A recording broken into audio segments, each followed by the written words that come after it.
Hello, everybody. This is Sunko, the Korean bro. Today is 2023, November 30. Let's get it started. Here's my top magnificent seven stock to buy right now. Amazon has worked hard to improve its profitability. 2024 should be another strong years of sales. Alphabet, Amazon, Apple, Meta Platforms, Microsoft, Nvidia, Tesla. Amazon hasn't maximized its potential unlike its fellow stocks. CNBC's Jim Cramer has now created two well-known investing groups to convey the most important stocks in the market. First was the Turn Fang. Now he's using the phrase Magnificent Seven to discuss seven stocks he believes are vital to the market success. They are Oh, if you own any of these stocks in 2023, you're elated with their performance. But with such an incredible year on the books, some may wonder if there's any more left in the tank for this group. I think there is, and there's one company in particular I'm most excited about. Amazon stock hasn't been this cheap for a while. To me, the company with the most upside ahead of it is Amazon. There's nothing against the other six, but all of them are valued at the top of their historical valuation ranges. This doesn't leave much room for upside, especially considering that many of these companies are posting incredible results that may not be feasible over the long term. On the other hand, Amazon has had a great year, but is still valued at the low end of its historical valuation range. Amazon has had a great year of more than 75%, but it's still valued at the low end of its historical valuation range. Overlay on the price earnings per sales ratio graph are two other important trends: Amazon's growth and gross margin. Revenue. hmm, Overlay and the price sales ratio graph are two other important trends: Amazon growth and gross margin. Multiple factors go into what investors are willing to pay for a stock, and these are two of them. Although Amazon's growth is accelerating, it's nowhere near the levels seen before 2022.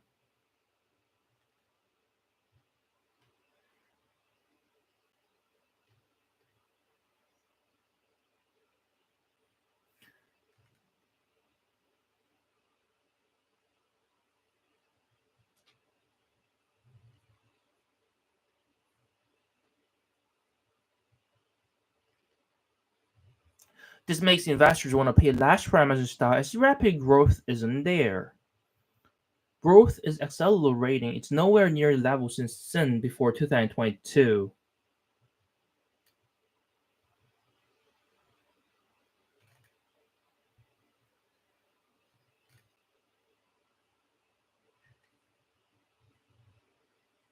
On the flip side is Amazon's rising gross margin. Amazon has nearly doubled its gross margin since 2016, which increases how much investors want to pay for the stock. A higher gross margin allows for a higher profit margin, thus increasing the stock's value. Right now, the market considers these two factors a wash, so the stock's valuation has risen since the start of 2023 but has not returned to levels seen from 2017 to 2022. The market considers these two factors a wash. So the stock's valuation has risen since the start of 2023 but has not returned to levels seen from 2017 to 2022. Improving gross margin, rising sales will spur stock on. Okay, while these two factors may be a wash right now, what happens if Amazon sales rising and continues improving its gross margin?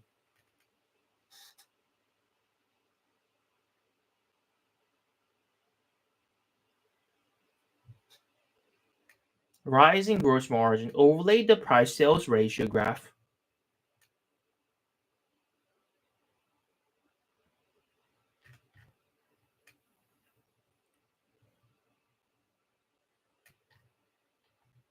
In 2024, Wall Street expect Amazon to grow its revenue by 11.3%. This above market pace of growth is key when assessing Amazon's long term investment prospects. Amazon has also done a tremendous job in becoming more efficient, as evidenced by its operating margin nearing an all time high.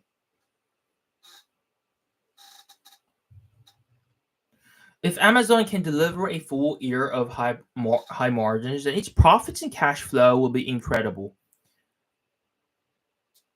Solely due to the size of the business, this will translate into a higher valuation, pushing the stock price up alongside its results, making Amazon a top pick. Many of the other Magnificent Seven stocks have already maxed out their potential. Amazon has yet to do so,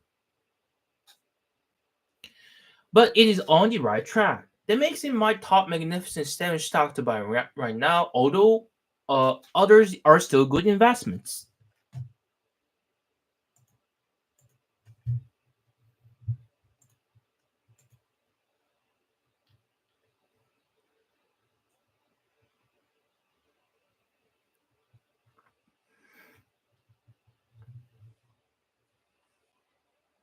Even the pioneer of the subscription based business model, soaring.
UiPath, Twilio, fast growing, profitable AI stock, Palantir Technologies,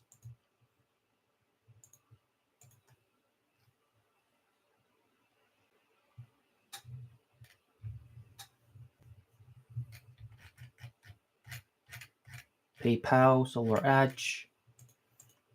Hmm.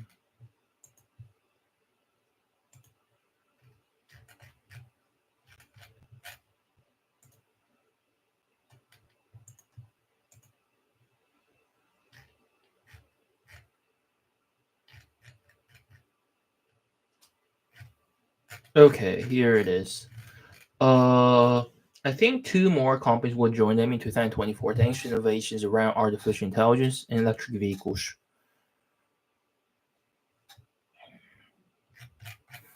Okay, here we have Tesla. While Meta is experiencing a resurgence in its financial results this year, Tesla is going in the opposite direction. The largest pure-play electric vehicle company in the world hasn't been immune to broader economic challenges stemming from a high inflation and rising interest rates, which have forced consumers to tighten their belts.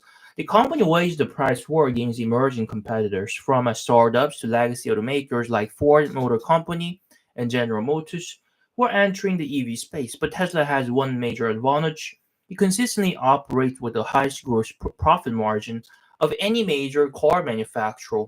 That gives the company room to cut prices and spur demand from customers, compared to its competitors who aren't selling enough cars to absorb the financial heat.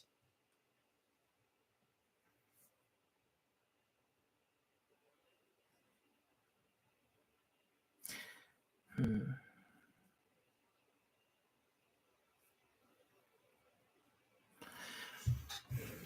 Between August 2022 and August 2023, the average price of a Tesla vehicle was down almost 20%, but that comes with a cost.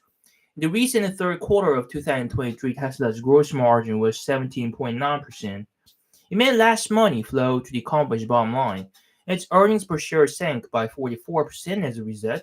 Plus, with each Tesla vehicle selling at a reduced price, the company only mustered revenue growth of 9% in the quarter. Okay, here's the good news. Tesla hasn't altered its full year expectations. It still plans to produce 1.8 million vehicles.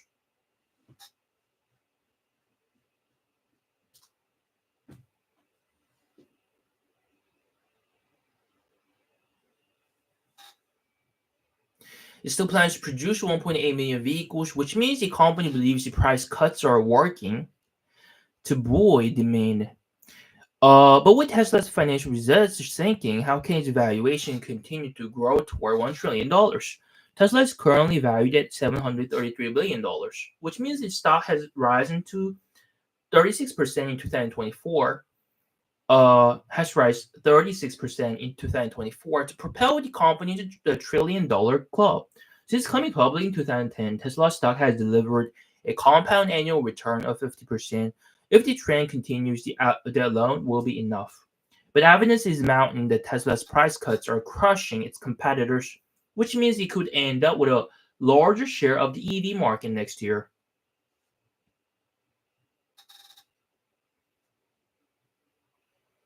Ford, for example, now is planning to scale back its plans for a $3.5 billion battery factory in Michigan, reducing its capacity by 43%. It cited lower demand for its EVs than it had anticipated, which is a problem considering it's losing about $36,000 on every car it builds.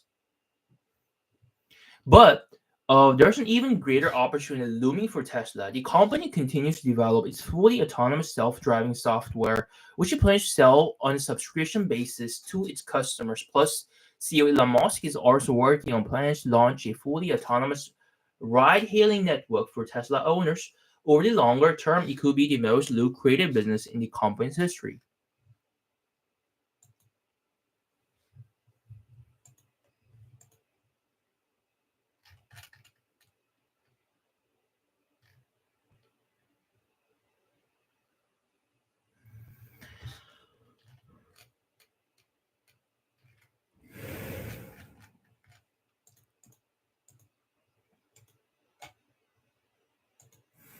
Okay, now let's go to Roku.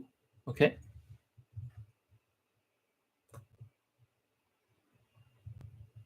Hmm.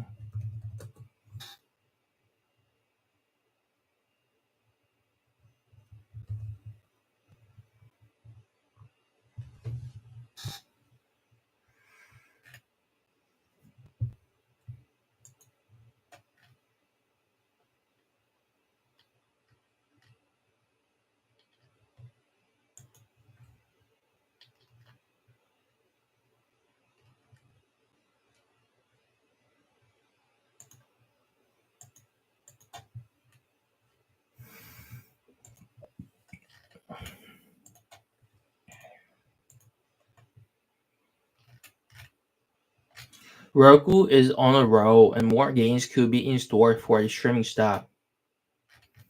Our investor Kathy Wood has established herself as one of the foremost growth stock investors. And here we have Roku stock gets an upgrade. Cannonball Research Vasily Karazov raised his rating on the streaming stock from a neutral to buy on Monday with a $116 price target, implying a 22% gain from where the stock closed on Friday. Roku shares have gained at 12.5% so far this week, which seems to be largely due to the upgrade. In a note, Karazova said there is a room for upside to analyst estimate for 2024 and expects to see estimates revised upwards in the coming months. The analyst said he didn't expect an improvement in ad market trends, but instead believed estimates could move even if the advertising market remained consistent. If it's right, the current consensus is underestimating Roku's ability to gain leverage on the bottom line. So Roku stock has started because the business has turned around faster than expected. After multiple rounds of layoffs and a modest recovery in the digital advertising market, the stock has returned to adjusted earnings before interest, taxes, depreciation, and amortization profitability well ahead of schedule, with an EBITDA profit of $43.4 million in the third quarter. Management had earlier said it was timing on adjusted EBITDA profit for full year 2024 and maintains their guidance. Revenue in quarter three rose 20% to $912 million, and the company should benefit from the recovery. The digital ad markets, larger platforms like Alphabet and Meta platforms, have posted accelerating revenue growth as well. Meanwhile, there appears to be ample room for growth in the connected TV as major streaming platforms like Netflix have already recently launched ad-supported tiers.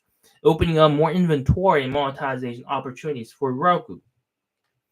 Finally, with the writers and actors strike both over, the company should benefit from a rebound of media and entertainment spending, one of its biggest verticals. As Hollywood ramps up production again, Roku is an obvious platform to promote the industry's TV shows and movies. The company noted in the quarter three report that media and entertainment promotion spending was a headwind, but that should soon shift. Even after the stock surge this year, shares are still down about 75% from their pandemic era peak. And the company looks relatively small at a market cap of $15 billion, considering the opportunity in streaming, while our $605 price target might be rich. There's still a lot of growth left in the streaming industry, and Roku will benefit from the rise of ad-based streaming, which is only just starting. Smart buy.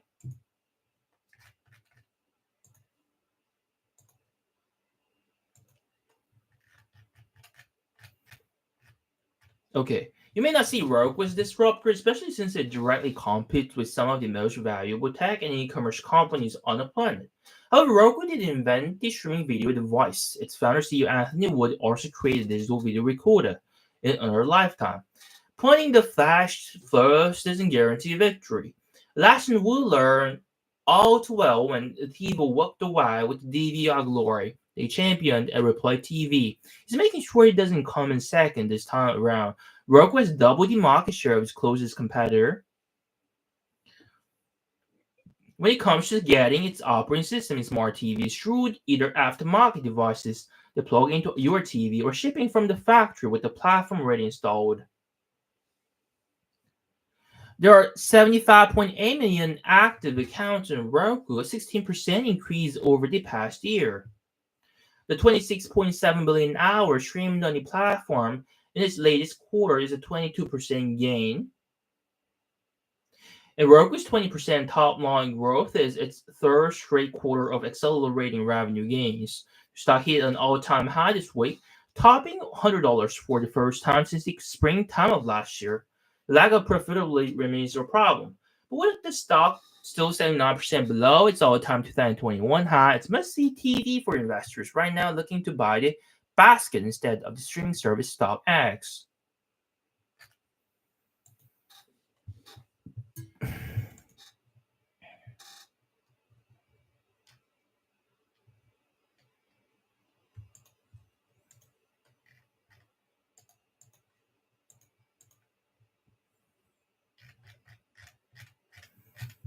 Okay, let's see. Streaming beneficiary. Roku is a platform that connects viewers with all of their favorite streaming content in a single and easy to use interface. Where companies looking to target this engaged audience in a connected TV format can direct their advertising dollars to Roku.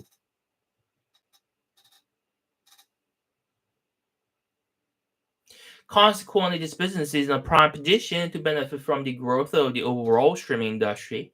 Another positive attribute is while the large media organizations like must spend tens of billion dollars to develop and license fresh content each year, Roku avoids playing the game altogether. Instead, it simply gains on the backs of their capital investments. The company's latest financial update was well received. Wall Street pushing its shares up. Roku's revenue soared 20%, a figure that crushed analyst estimate. What's more, the streaming business added 2.3 million net new active accounts in the 3-month period, bringing the total to 75.8 million. As is the case with other digital advertising companies, Roku is starting to see the industry pick up. Renewed interest in growth tech stocks this year has lifted Roku shares 1 to 9% so far in 2023. Yet the stock still sits 81% below its all-time high in mid-2021, and the shares traded about one-third the valuation of their historical average price sales multiple of 10.3. While the stock has benefited from some serious momentum recently, it remains poised to reward investors over the long term.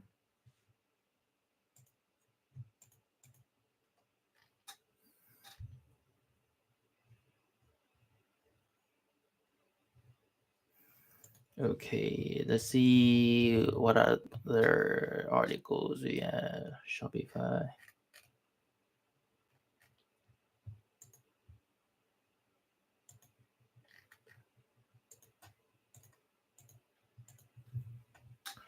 Okay. Hmm.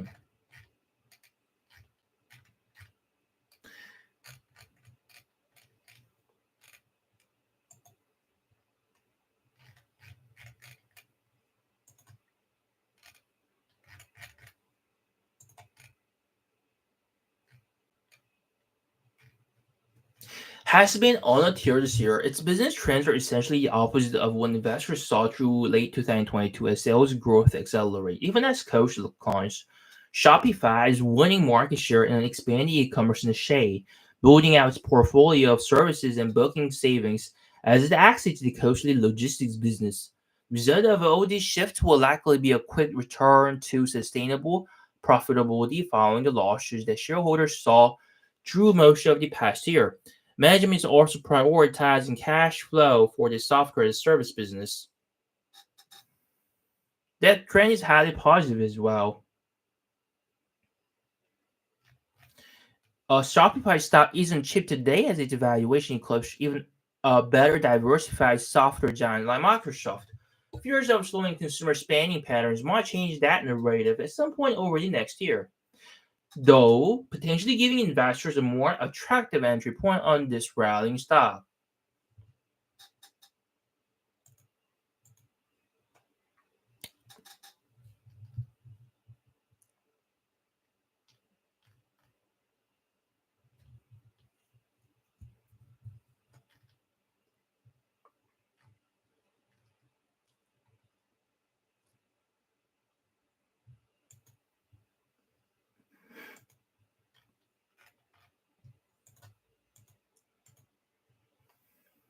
Shopify is pushing strong holiday sales. The stock may be at an untenable valuation. Okay, sales rose 24% from a year ago, and shares of the e-commerce platform have been on a tear. But one analyst team is stepping back, citing untenable valuation.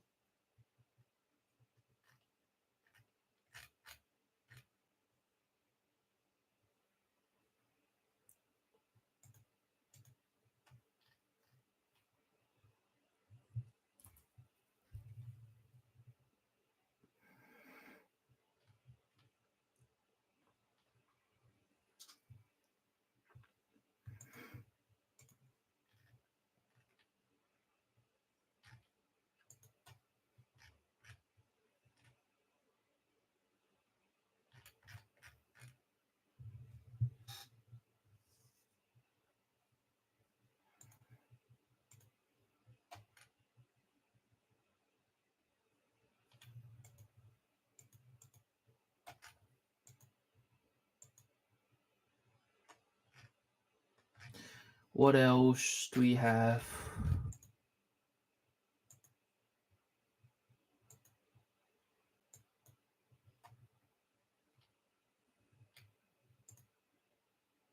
Okay, there you go. We got new article here.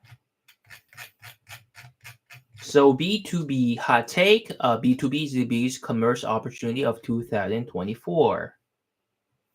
When was this written? I don't know. Okay, anyway, let's see. By Bobby Morris, Chief Revenue Officer at Shopify. Revenue Officer, okay. Okay, when you think about successful online retailers, who pops up into your head? I'll bet it's a direct-to-consumer company like Brooklyn or Schemes. Okay, so these digitally native brands have built enormous businesses by making the shopping experience simple and personalized for their customers. Success stories like these, along with millions of others, have grown DTC commerce into a multi-billion-dollar industry that's alive well. But it's only a small portion of the overall opportunity of online commerce. There's one massive piece of that opportunity that we don't talk about nearly enough: business to business commerce. E-commerce B2B sales alone are worth an estimated $7.7 trillion globally. Okay, that's more than double the size of the ETC. The number is expected to grow by 18% annually until 2030.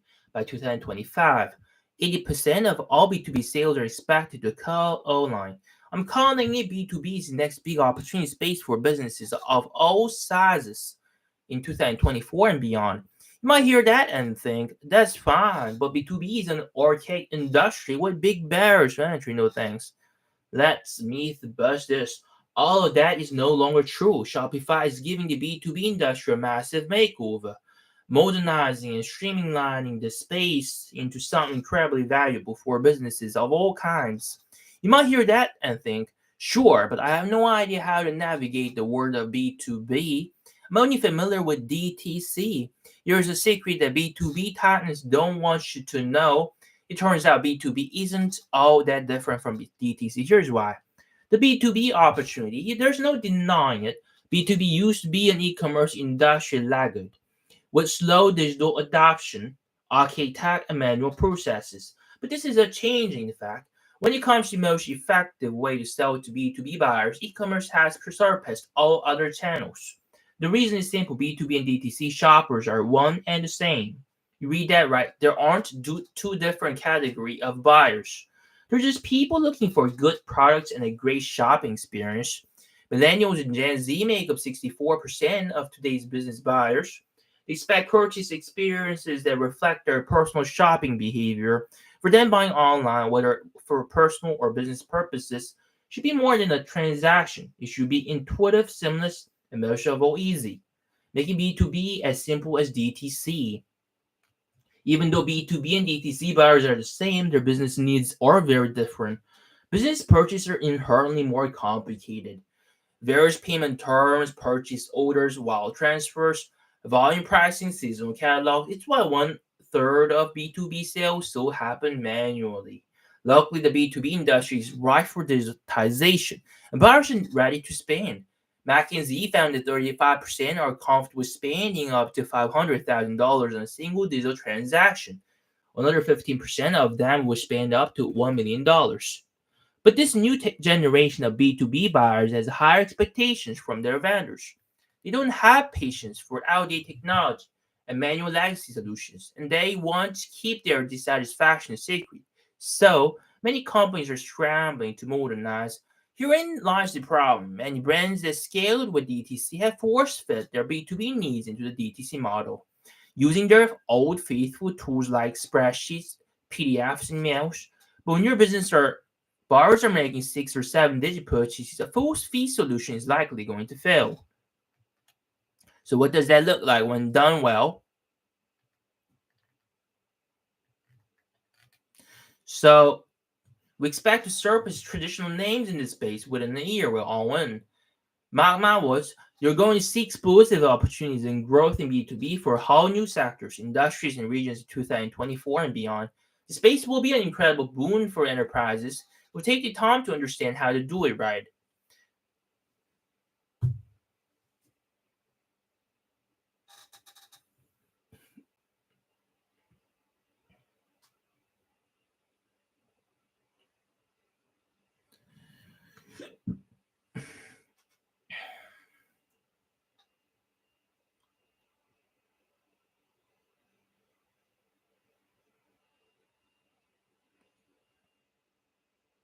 Okay. Shopify, we made it our mission to simplify commerce in all forms, included taking our learnings from a nearly 2 decades of DTC success and applying them to the wholesale marketing experience. Our B2B solution is built on the foundation of DTC, with many new layers added to address the unique challenges faced by those selling B2B. Okay, so basically, this is what it is. So, uh, way before, for more than decades, Shopify has focused on DTC, but then now they are working on B2B because B2B uh, market is much larger than DTC. But is it really different? No, it's not. Technically, they're the same, and it's done online. And uh, by applying a DTC mindset to B2B, it's pretty much the same. Nothing has changed. So here it is. B2B solution is built on the foundation of DTC. Is built on the foundation of DTC, with many new layers added to address new challenges faced by those selling B2B. So there's the same. Okay, this is it for today, and I'm gonna see you tomorrow. Okay, bye bye, and have a good night. Bye bye.